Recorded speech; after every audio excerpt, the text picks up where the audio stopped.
KZ fam, all back with another video, and we got Tanjiro and Giyu versus Akaza, full fight, Demon Slayer. You know what I'm saying? This is gonna be a manga thing. You know what I'm saying, by plot armor. So we're gonna get an explanation of the entire fight. We're gonna see the entire fight in manga form. By the way, this is a very special video. We just hit 8K. And that was way faster than we hit 7K, bro. I ain't gonna lie. Last year, I slacked a lot, bro. I slacked a whole lot. There was days where I didn't post, and bro, it's crazy how fast we hit 8K, man. I appreciate y'all so damn much, and the grind is gonna keep going, man. I swear, we non-stop. Simple. Thank you guys so much for all your support, man. If you're new to the channel, you're into the content, make sure to hit that sub button, hit those likes, and turn on noti bells so y'all can get notified whenever I drop a video. And don't forget, down in the description we have the link to all my socials and the Patreon where we do daily Bleach episodes. But yeah, man, I ain't gonna lie, this is a pretty long video, so let's go. One of the fights with the highest stakes in Demon Slayer Kimetsu no Yaiba is between Tanjiro, Giyu, and Akaza. As Tanjiro and Giyu make their way through the Infinity Castle, doors open into floors and ceilings shake around them. The castle is alive and realizes the best way to kill them is to split them up. But just as the two focus on being together to reach Muzan and stop him, a crow appears and shouts that Shinobu Kocho, the insect Ashira, has been killed. This completely throws Tanjiro's mind off balance, tears streaming down his face. Giyu, though shocked, still has the presence of mind to notice the talisman, paper thingy, on the crow's head, wondering what its use is. Just then, the young Ubuyashiki successor is shown, frantically analyzing the situation while sending out orders to the members of the Demon Slayer Corps. He and his surviving family, two sisters, Kuina and Kanata, also wear the same talisman, receiving a view of the battlefield and providing insight into the situation. Although the successor named Kiria is only 8 years old and has just lost most of his family due to Muzan's appearance, his mind is dedicated to the battle and to keeping the Hashira and Demon Slayers alive long enough to end Muzan once and for all. He does not cry, he won't even let a single tear fall, not until this is over. The paper talisman that the three children wear has the effect of sharing Yushiro's vision from the crows flying around the battlefield to the person who has it attached to their head. They're called the Eyes. That's actually interesting, bro. That is top tier. And Kiria wants to make sure the crows get as many to the fighters as they can. Back to Tanjiro and Giyu, they worry that the others are already risking their lives and they have yet to encounter one of the upper rank demons. And as if spoken into being, a veiny fist breaks through the wall above floor after floor after floor above their heads. Giyu and Tanjiro have no idea what is happening besides a rattling of the building itself, almost like an earthquake making its way towards them. Tanjiro, mind still reeling from Shinobu's death, frantically panics, wondering if this is someone fighting, someone else about to die, and Giyu has a shout to calm his worrying. But the one thing that will never betray Tanjiro is his sense of smell, and that warns him of an incoming demon at the same time that Giyu orders him to move out of the way.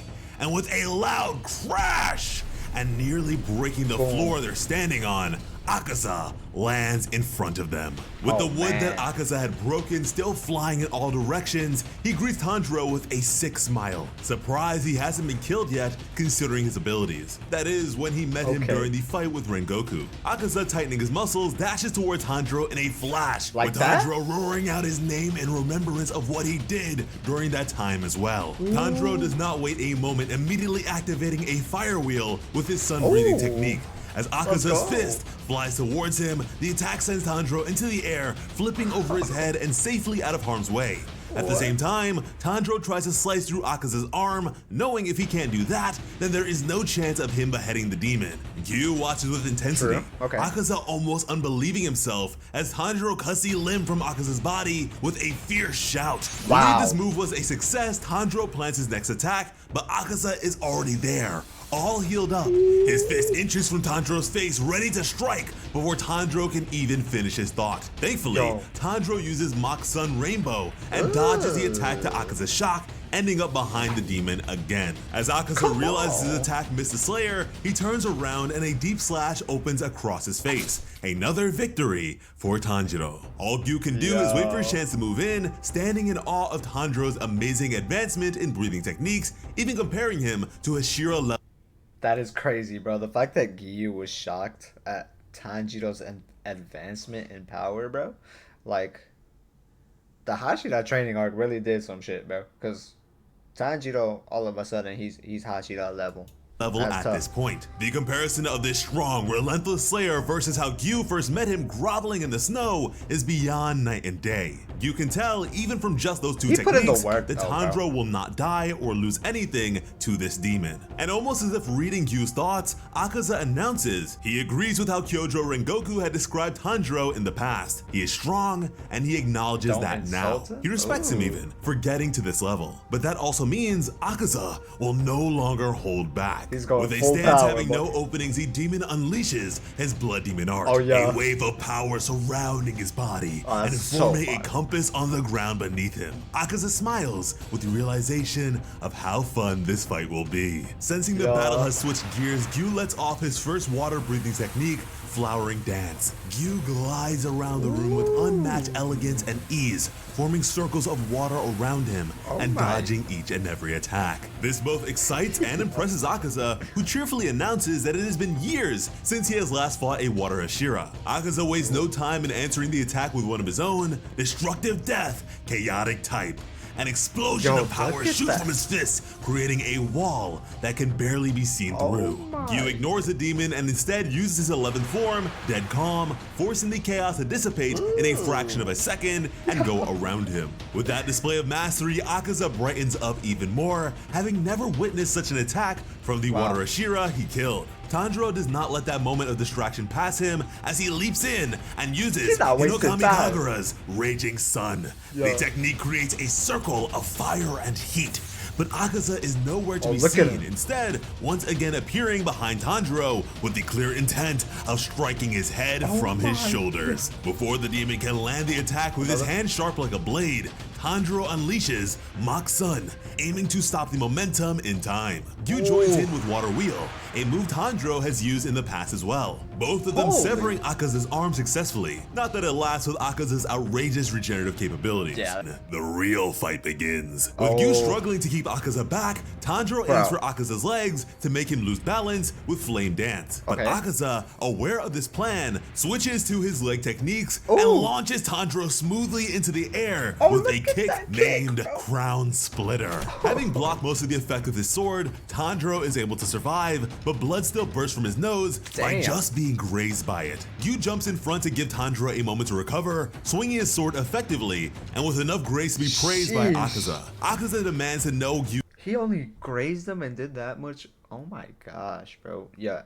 Akaza's regenerative ability is crazy. his name, but Giyu refuses to both give his name and to speak because he does not like talking. Akaza laughs, admitting that he will just keep asking his name then, unleashing another destructive death leg move. This time he uses Explosive Flurry, which is so fast, so God. many kicks at once, that Giyu gets launched into the air, breaking through a number of walls as he flies backwards. Worrying for his comrade, Tanjiro screams out for him as Akaza appears, very much pleased after finally learning the Water Hashira's name. With not a moment to lose, Tanjiro prepares a technique and Akaza prepares a counter one. Burning Bones, Oh Summer my. Sun, and 8-layer Demon Core unleash at the very same time. Demon The Wing? timing, Oh my. thankfully, helps Tanjiro avoid being thrown too far back, sliding across the floor with the Yeah. intensity of the techniques. Akaza really can't help but be impressed by how much Tanjiro has improved in such a short span of time, even go. thanking Kyojiro for having a hand in his growth. Akaza cracks his fingers, smiling Okay. contentedly at Tanjiro as the Slayer tries to catch his breath. Then,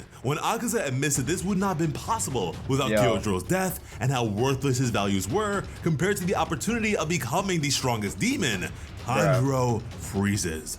All his panting stops, his eyes unblinking. A flash of Kyojiro comes to mind, and his gaze turns more monstrous than some of the demons he has fought in the past. With that, Tanjiro threatens Akaza to stop talking of Kyojiro, not to say another word about his dear friend. Oh my Akaza doesn't God. understand the problem when he simply dislikes weaklings and is praising Kyojiro for getting Tanjiro to this point. As Akaza goes on to compare weak people to weeds that need to be taken out by nature, Tanjiro counters Nah, with the fact that's that crazy. Akaza too was once weak and in need of protection and help from others. Tanjiro declares this will be the end of Akaza and his flawed way of thinking, and for some reason, this makes Akaza tense and clench his fists, the veins practically bursting out of his skin. Oh, that made him mad. With the focus shifted to Akaza's thoughts, we discovered that instinctively, Akaza has no tolerance for Tanjiro. Realizing it no longer has to do with him being a weakling, as he's clearly demonstrated his massive growth as a demon slayer, Akaza continues to be irritated and annoyed by his very existence. Something about him scratches at Akaza in the wrong way, pushing into a frustration that others had not before. A warm hand presses to Akaza's shoulder. Probably because Tanjiro is like a wake-up call to Akaza. And his ways, echoing the words that Tanjiro has just spoken to him. The unknown man continues with his advice, saying that Akaza's true opponent is himself, and he should strive to surpass the self he was yesterday. With that behavior, Akaza would be able to help others easily in only a few years. Akaza, already on the edge from the words, aims to strike the man's head, but hits nothing but the air. The man is not there anymore. Whoa. This sudden display startles Tanjiro, who wonders why a fighter with such pinpoint accuracy such as Akaza would be hitting an empty space. But because Akaza has been reminded of unpleasant memories from his past, this fuels his previous annoyance and turns into a boiling fury. Akaza launches himself across the space using his 10,000 leaves, flashing willow technique, all to block out the thoughts of his past and keep living in the now. Each blow is powerful and so fast that Tanjiro can barely dodge, none of these strikes losing any of their power nor missing their mark. With sweat beating down Tanjiro's face, he tries to hold his ground, knowing that something has changed. Then Akaza is right up in his face, switching to his legs, which hold even more power. He attacks with Flying Planet Thousand Wheels, standing on one leg as the other swirls and slices through the air with unmatched strength and prowess. Even though One thing, bro, the way Akaza fights is so good, bro. Like, Tanjiro can block the attacks and even tell where the hits are coming from. The intensity of this technique is too much for him to avoid being damaged. Tanjiro chokes out some blood, realizing it's as if Akaza's power stems from a magnet drawing him to Tanjiro's vital spots. As Tanjiro needs a moment to figure out what makes Akaza's attack so hard to avoid, he calls out Solar Heat Haze to create both some distance and a screen to prevent Akaza from seeing the way his sword warps with the flames. With all his speed and experience, Akaza's neck still gets sliced with this move. The demon had been looking very closely at the blade, but even he couldn't comprehend what happened in that moment. He thought it had somehow elongated from within the haze. The fight is set aside for a moment as young Senjuro Rengoku is shown praying for his father and Tanjiro's survival in this life or death fight with Muzan. In the past, his father Shinjiro had destroyed the history of these sun-breathing techniques that Tanjiro was meant to read, but Senjuro had uncovered some information. He sends a crow to give him the newfound writings. However, the letter is still in the crow's possession with no chance of Tanjiro reading it until he ends his fight with Akaza. At that moment, Tanjiro uses a Hinakami Kagura move, simply called Dance, with him slicing through the air straight downward, but Akaza catches the blade between his flattened palms with a menacing grin.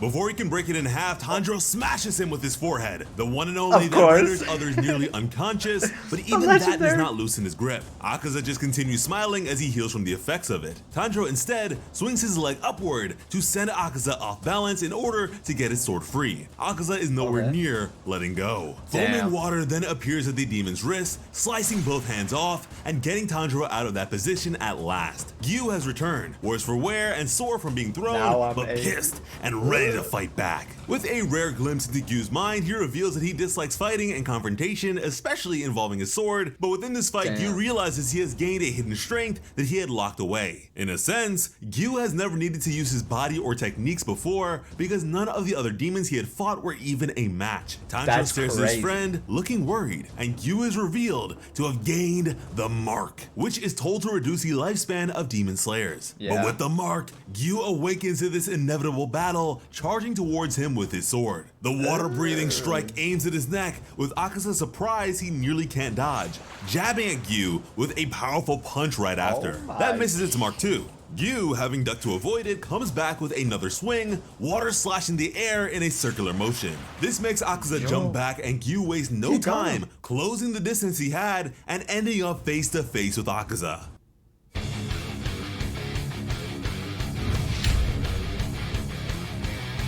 Giyu Giyu's goated, bro. Giyu's goated. Unleashes Striking Tide, an elegant stroke of water forming an S in the air, and every part of Akaza's body is in danger.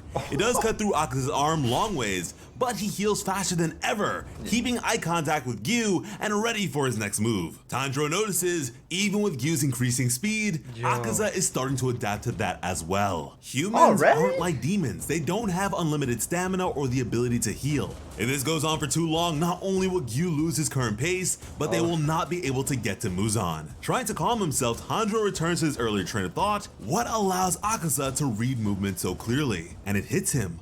Akaza mentioned something called Fighting Spirit in his clash with Kyojiro. Tanjiro considers if it's comparable to his enhanced scent recognition, or Inosuke's tingling he feels when someone has malicious intent aimed at him. In a flashback, Tanjiro learns about how Inosuke's skin can sense attacks to his person. But on the other hand, if someone harmless or without ill will approaches Inosuke, he can't sense them, like the old lady from the Wisteria Crest house. With that in mind, Inosuke aspired to get close to opponents without showing hostility. That way, it would be too late for them to react by the time he struck them down and killed them. Tanjiro considered that a lot easier said than done, but now, with the current struggle, it brings into question, what is fighting spirit and how can you dampen it? The time for contemplation ends as Tanjiro notices Giyu having more difficulty than earlier and uses dance to stab at Akaza again. Even from behind his neck, Akaza catches the blade, turning his head towards Tanjiro with an angry look.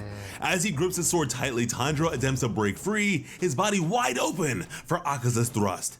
But at the last moment, his body arcs away from the impact, and Giyu slashes at his stomach, the blade barely doing any damage. Akaza throws multiple punches in all directions while still avoiding the water-breathing attacks, and Tanjiro figures out how to solve this. When Tanjiro's father was still alive, he was calm and peaceful. Even with his worsening illness, his moods were stable and remained an unchanging man. This wasn't to say he had no emotions though. Tanjiro vividly remembers his soft smiles and soothing voice. Back then, Tanjiro could not understand how his father danced the Hinokami Kagura with his fragile body, especially since it demanded a lot of focus and effort and had to be performed yearly. Tanjiro had even offered to take his place, but his father admitted it was not taxing. It was even easier for him now as a grown man than it was for him in his prime. The trick to it was doing the movements efficiently and breathing properly throughout. Doing that process repeatedly creates a stillness within the performer in question because you have to be aware of every part of your entire body down to the blood in each vessel. With enough practice, controlling each inch and cell within the body becomes as easy as blinking. The final step of this dance leads you to the transparent world,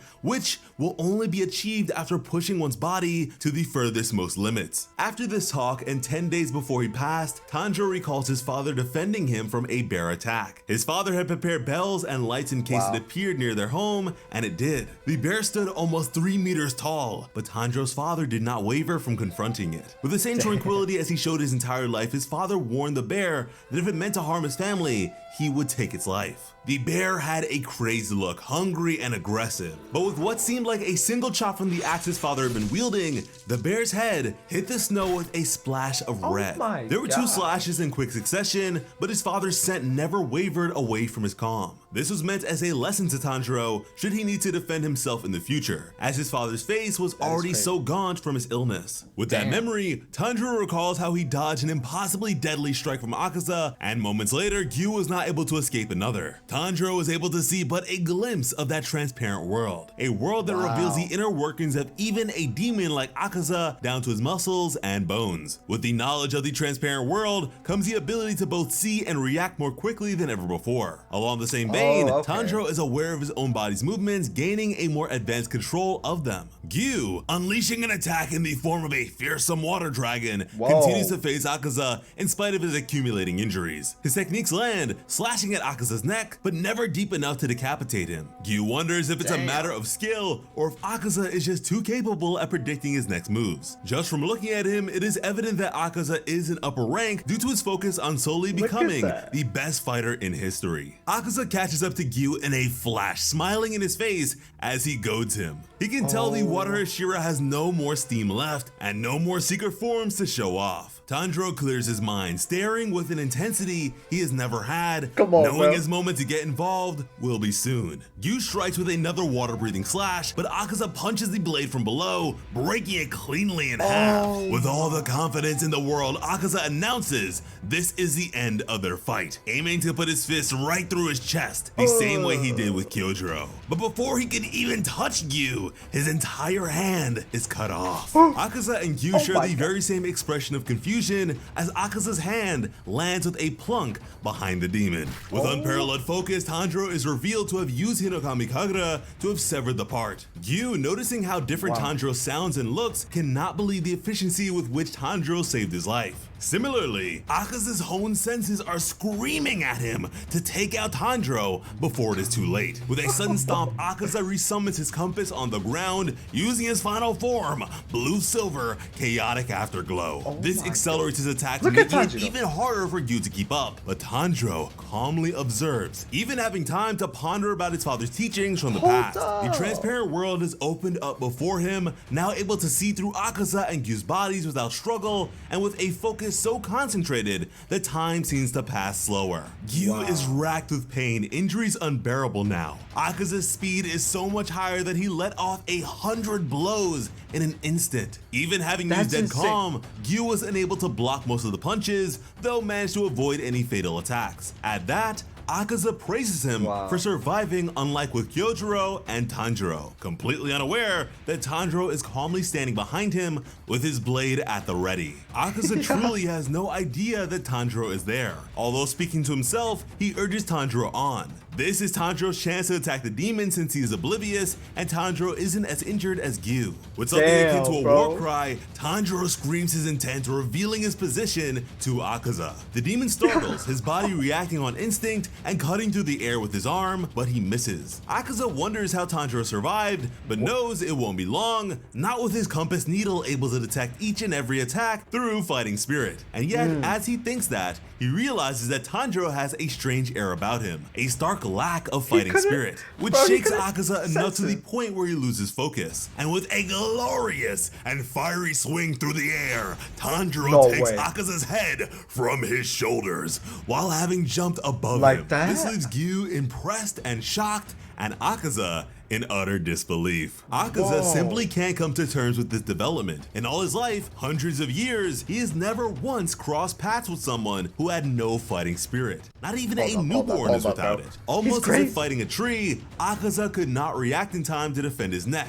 This mirroring Tanjiro, who compared his father to a calm plant. But the demon has lived too long to surrender just yet. Every situation can be adapted to, every battle can be won if he seeks to understand and react to it. That's what he likes to believe, but he's lost his head and lost his ultimate goal to Tanjiro. The peak that the Slayer has reached is the very same domain of supremacy that Akaza had been yearning to acquire for all these centuries. Yet with the knowledge that the peak can in fact be reached, Akaza cannot just die so easily. Before his head can fall, he grabs it with both hands, trying to force his head to reconnect with his body. But Giyu throws his sword like a spear and skewers his head, toppling it over. This means nothing to someone as unrelenting as Akaza. His mind reels with the need to become stronger, surpass himself, surpass death even. His head begins to disintegrate, with Tanjiro sighing in relief, his body way beyond its limit after having gained insight into the transparent world. Tanjiro's body trembles all over with the strain.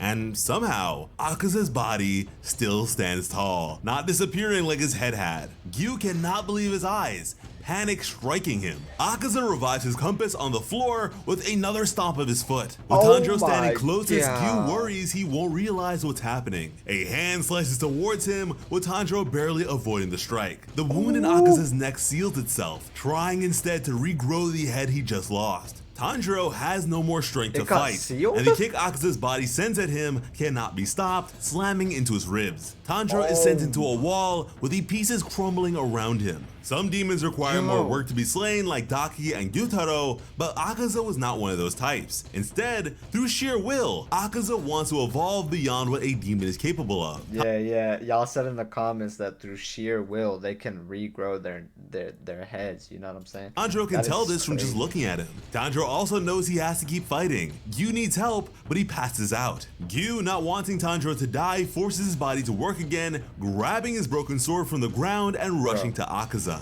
He lets off Striking Tide to slow the demon's approach to Tanjiro, slashing him across his chest multiple times. But Akaza's healing is still unmatched, even without a head. Giyu attempts a few more water-breathing techniques, but his body cannot keep up with them. Instinctively, Akaza's body knows it has to end Tanjiro while he's unconscious and turns to him once more. Giyu, covered in injuries, blood covering most of his face, tells him to wait, insisting he face him first before he goes to take on Tanjiro. A thought reaches Akaza from his past, one of a man explaining how a sword is not needed to have an unbreakable spirit. The blade is within one's heart. Only a fist is needed to fight. Finding the straight thought irksome, Akaza prepares to kill Giyu, but a young woman grabs his arm. She calls him by his human name, Hakuji, tears in her eyes, begging him to stop. Although wanting to protect Tanjiro's life while he's passed out, Giyu knows he doesn't have much left in him. He's losing his vision. He's also feeling close to losing consciousness. He can't hear out of his left ear, he can't feel his right hand, but he still has a bit of strength. It's like he's been sprinting for an hour when he was only meant to do it for a few seconds. All his muscles are shutting down and refusing to work. And not to mention, he's facing upper rank 3, one of the strongest demons in existence. Regardless, Giyu keeps his resolve, wanting to protect those who matter to him. Akaza struggles on his own,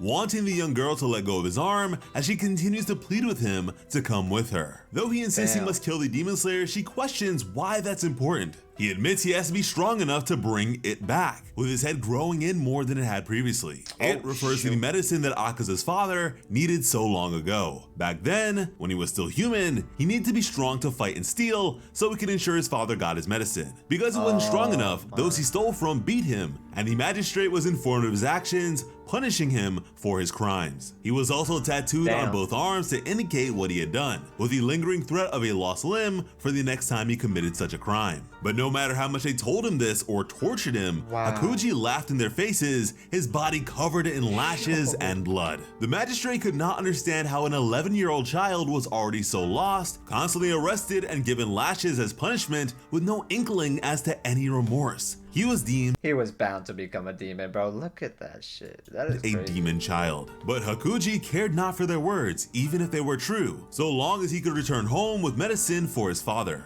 Unfortunately, that was not the case. The neighbors informing him of his father having hanged himself in shame. Hakuji stood there, stunned, his eyes still swollen from the fight earlier. He was left with a note from his father, which he brought with him to his father's grave. Because of Hakuji's actions due to their poverty and needing medicine, his father felt it was entirely his fault and needed to atone with his life. In other words, living by stealing from others is not a life worth living. Hakuji knew this wouldn't have happened if they weren't poor and didn't need the medicine in the first place. With the passing of his father clinging to his gravestone, Hakuji cursed the world if they treated them with such cruelty. Seeking revenge, or maybe just an outlet, Hakuji went on a rampage, fighting trained samurai with his fists. Every punch reminded him that he had lost his father to the circumstances of this world and its relentless strife. His body was not frail like his father's. He didn't mind taking the punishment for his stealing if it meant his father could keep on living. As his father's condition worsened, he wanted to get his hands on more things to help him get better. But that just led to him being caught and his father giving up on life instead. Hakuji, furious, continued to fight the samurais barehanded, stopping only when they were unable to get up. This was when a man in a white outfit clapped, impressed by his display of strength. The man had come to save Hakuji from the samurai, but instead arrived to find them all unconscious and the boy fine. With a smile, the man expressed how much promise and talent the boy had. Akaza, in the present, has no idea what he is seeing and who that man is. The man invited Hakuji to his dojo, but still infuriated, Hakuji wanted nothing to do with him. That is, until the man pointed out his tattoos and took a fighting stance, readying to give Hakuji a good lesson through his fists. In no time, Hakuji was being pummeled into submission, not even standing a chance. Later, the man ended up bringing Hakuji to his dojo after all. With his face swollen and bloody, Hakuji unwillingly followed the man who introduced himself as Keizo. The dojo was for a type of martial arts called Soryu, but had no students. Keizo asked Hakuji to take care That's why he fights like that.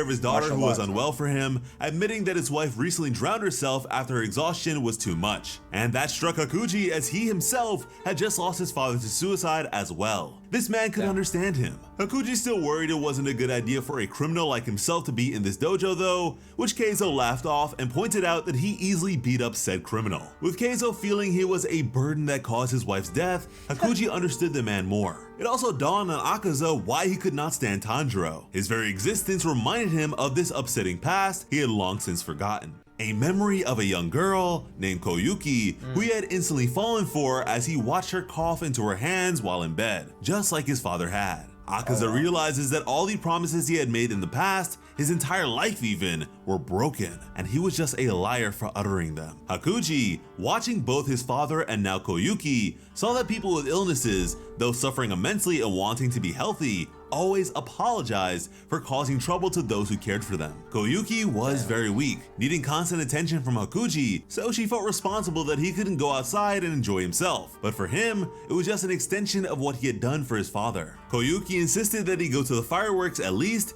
and he agreed to do so as long as she would let him carry her there to enjoy it as well. And if she wasn't able, they could go another year when she felt better. This made her cry, feeling sorry for holding him back, which Hakuji felt was unnecessary considering it could not be helped and also affected him. Later, as Keizo and Hakuji drank water from the dojo's well, Keizo pointed out how they were similar for wanting to protect others and fight for them, even comparing Hakuji to a protector of shrines, Komainu. In the past, Keizo had saved an elderly man from bandits and received this dojo as gratitude. Unfortunately, others had wanted the dojo and harassed Keizo and any students he had, which led to them all quitting. This was until Hakuji arrived and became a student as well as Koyuki's caregiver. After 3 years of living in the dojo, Hakuji turned 18 and Koyuki was well enough to live more normally. At the same time, Keizo had wanted Hakuji to be his successor, considering how much Koyuki liked him. She had never once mentioned this, so Hakuji was taken aback to say the very least. All he had known was fighting and being hated, so this opened up entirely new feelings within him. He hadn't thought it was possible to turn his life around like his late father wanted, but it seemed he could. These two people were so important to him that he had to visit his father's grave and let him know of the good news. But unfortunately, that would be the end of his happiness. Even without his demonic powers, Hakuji could feel that something awful was awaiting him at their dojo. And as he made his way back, he was told the well was poisoned and his future was shattered just like that. Having been unable to save his father, this just reminded him of how terrible his timing was when those important to him needed him by their side. During the fireworks in the past, when Koyuki was well enough to attend, she Nah, bro. What the hell? knew Hakuji was different because he saw a future for her despite her illness, which seemed incurable. She proposed to him there, letting him know that he was good enough. Not even her parents knew that she would ever recover from her sickness, and that was when he promised to take care of her for the rest of her life, which he had ultimately failed to in the end. The magistrate's office had kept track of not only their deaths, but the 67 others that were caused by the single surviving student, Hakuji. He had murdered the neighboring dojo's members with his bare hands, smashing their skulls, crushing their organs, tearing them limb from limb. This was all too gruesome for the maid who had found the scene, as she consequently lost her mind. Even while it was fact, it was so unbelievable that after 30 years, they destroyed this account of events. After the fact, Hakuji wandered the streets, covered in blood from the massacre, his fist still dripping with the evidence. Just then, none other than Kibutsuji Muzan himself found Hakuji. He had learned the story of what he had done and thought it must have been a demon. In this state, Hakuji cared not what Muzan was, telling him to move or he would kill him. But instead, his head was punctured with the demon's hand and injected with his blood. With Muzan's fist still inside his skull, Hakuji couldn't care about anything and found himself lost from the grief. Hakuji had lost his memories, becoming Akaza, who sought only to become the strongest as he had no one left to care for and protect. Akaza, unable to die but not entirely alive, knows he won't be able to be with his loved ones because of all the killing he has done. He didn't want to be reminded of his past, of how easily murdered his family was, of how precious their lives were. Tanjiro wakes up with a jolt, suddenly reminded he's still in a fight with the demon. At this point, Akaza's head was regenerated most of the way, with only a fraction missing. Not only would this mean he had surpassed death, but he has moved beyond demons. As Akaza prepares to use an attack on Giyu, who can barely stand, Tanjiro tries to rush in and help, but his grip loosens on his sword, sending it flying away. This doesn't stop Tanjiro from facing Akaza though, as he throws a punch